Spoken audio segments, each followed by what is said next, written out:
Tony. He's Mike, and we are here to discuss, talk about, work through, have therapy session about Bruno Mattei's Women's Prison Massacre, 1983. Women's Prison Massacre is renowned Italian exploitation maestro Bruno Mattei's gruesome and shocking tale of female incarceration. Which is funny, because when you watch this movie, this looks like late 70s. This doesn't even look 80s at all. Yes, no. Yeah, like I was expecting to see like 1975 when I was looking up some, shit to write down about this piece of crap. 83, I'm like, really? Damn. It was shelved. It was shelved. Bruno wanted his name taken off of it. As much as you complained about the last Bruno film that we watched, this is worse. This worse. makes that look like a high f***ing art. This movie is so freaking bad. With the opening with their prison vagina monologues going on there. I had admirers who gloated enviously. I was the woman they paid just to get a whiff of my scent. Irene the slut. Filthy slut Irene. Because I'm open to anyone's offers. My name is Emmanuelle. And I'm a woman. Even in here, I'm free to be a woman. But not one of us wishes to have her soul violated as well. And then promptly getting thrown, vegetables at them. Instead of our applause, they deserve this. And rightly so, because that monologue f***ing sucked, all right? These bitches had every right to have shit thrown at them.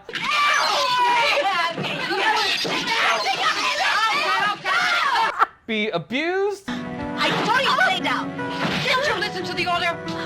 And humiliated on a daily basis.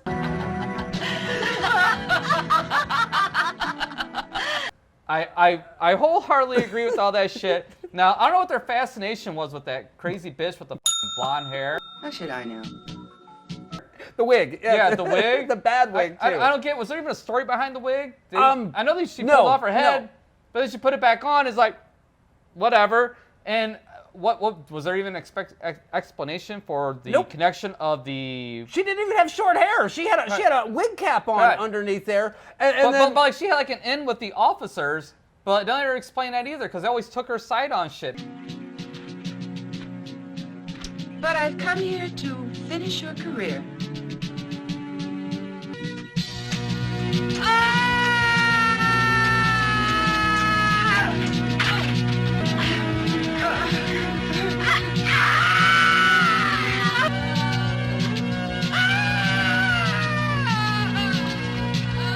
I don't know if they just did like lesbians because they're like, getting it on. Yes, there was a couple. There was a one couple, and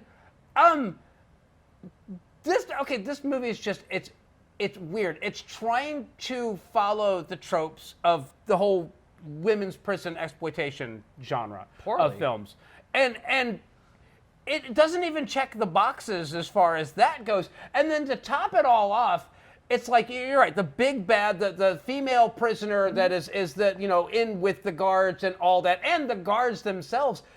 None of it's ever fleshed out. It feels like there's an intro to this character as to why she's in jail and what's going on with her, and it feels like they just lopped it all off so that they could get straight to the action. Yeah, there is no explanation for why anybody is in there doing anything for any of them. Yeah. Like even the male prisoners. Like, did he go in their backstory at all? The backstory for the male prisoners is that they were all tried and sentenced to death because they were all rapists and murderers and thieves. Pat O'Hara, 34, Irish origin. Multiple rapist and murderer. Victor Brain, 35, known as Geronimo because he's part Navajo. Murdered a guard during an escape attempt from Fort Perry. Helmut von Bauer, 26, German origin. Aryan. Rapist and killer.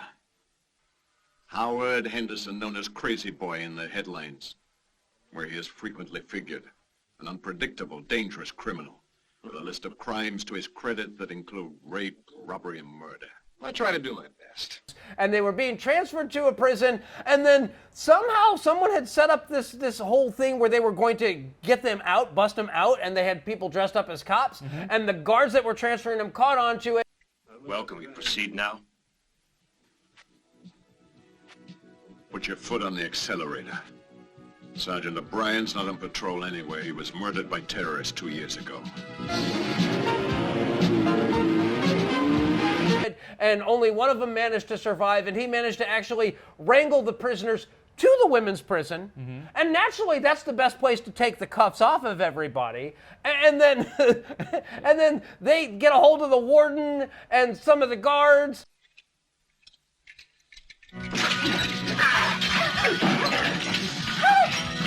Drop that gun, you stupid bastard! Or we'll wring the necks of these two whores like a couple of chickens. And it's just stupid and weird. So they wind up killing one of the guards.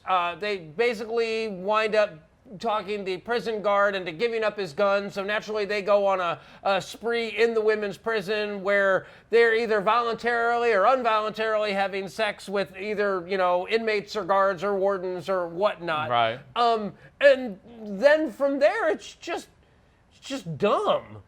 It's really dumb. There's one scene in here that was interesting.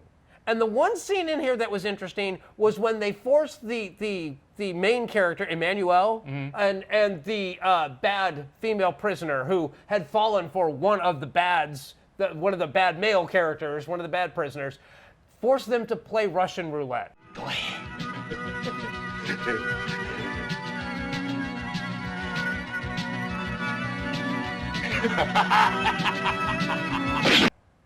And I wouldn't even say it was interesting. It was there. It was, okay, in the hands of, with a more competent script, it could have been interesting. Yeah. It was not. But it wasn't. It was in the hands of Bruno Mattei. Yes.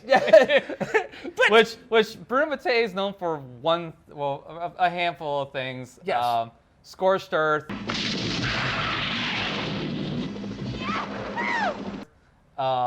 Shooting up a lot of Vietnamese people. And Mike Ransom. None of those three things were in this movie, so this movie sucked. Yeah.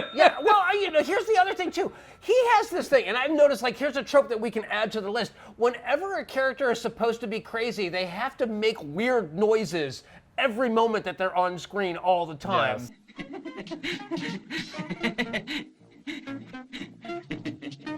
Because there's So that one annoying. inmate that's just, and it gets super annoying really fast.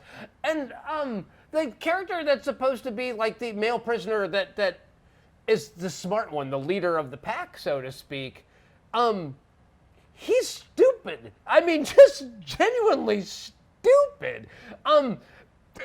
It's frustrating. And I'm not saying that there's a great film buried in here somewhere. No, there is not. But it's not even, like I said, it's not fun. There's nothing fun about this movie. I laughed twice in this movie. The first time I laughed was the hot girl-on-girl arm wrestling scene.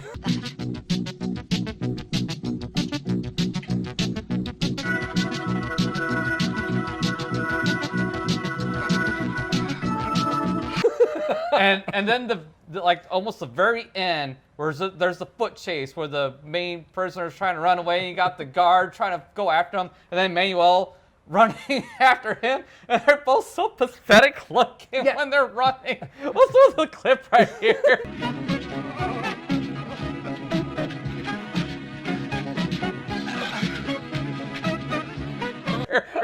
But other than that, those are the only two pieces in this movie that gave me a chuckle or even remotely entertaining. Because even the nudity and the so-called sex scenes are just kind of why do you even want to watch this? This is no. I don't even think 15-year-old me would have got anything out of this back in the day. So I mean, I got nothing. It's a fail. It's a total utter fail.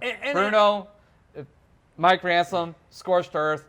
That's it. That's all I want. There's my question for you. How do you screw up a women's prison film this badly? It's a genre that, okay, you have a built-in audience. You know why they're there to watch the film. It's not tough to basically meet the expectations of your audience, and yet this movie somehow fails on every level to do that. And then to boot, from a character standpoint, Emmanuelle, who has claimed that she was a reporter, she was thrown in prison unjustly by a district attorney who had her framed for drug smuggling. The prisoner, Emmanuelle Larson, has been sentenced by this court for the selling of drugs to 5 years in prison. You'll have to kill me, Mr. District Attorney. Because when I'm free, I'll expose you for what you really are. Bastard. And she was sentenced to 5 years. And the district attorney gets shot by the bad male prisoner while he's escorting his prisoners out of the jail. But then at the very end of the movie, the very last shot of the movie, Emmanuelle is being returned to her cell in the women's prison. It's like, what the hell kind of resolution is that? So what, she served out the rest of her the 4 extra years of her sentence? Because why not? Even though she didn't try to escape or do anything like that during this whole sequence where guards and inmates were being killed. Yeah, it's frustratingly bad. Yeah, I'm just going to say this. I'm gonna call an audible on this one, and I'm going to say that this film is being kicked out of the Brunoverse. It has no place in my headcanon. In the Bruno Mattei universe, this film has no place there. None whatsoever. No, I it really can't, doesn't. No, it doesn't. So, at all. I mean, this is even worse than the Shocking Dark, or was that? Shocking Dark, and then Hell of the Living Dead. Yeah, yeah. But both those were better than this. Wow. I mean, it just goes to show nudity doesn't fix a film. Or help. And even with a really attractive leading actress, it's still just it's boring. Yeah. It's ugh. Yeah. Ugh. It's a slog. Yes. It's a straight slog. slog. It was an hour and 28 minutes, and it felt like 4 hours. Yeah. So it was really bad. It was really. I can't even recommend it. I won't be buying this even on VHS. So, yeah. Not a recommend. Sorry. Not a recommend for me either. No. Yeah. Sorry, but yeah, Bruno. You broke my heart. Bruno. You broke my heart.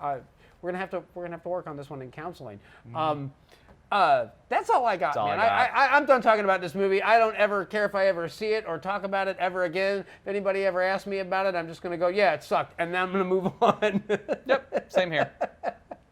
We'll see you guys the next time.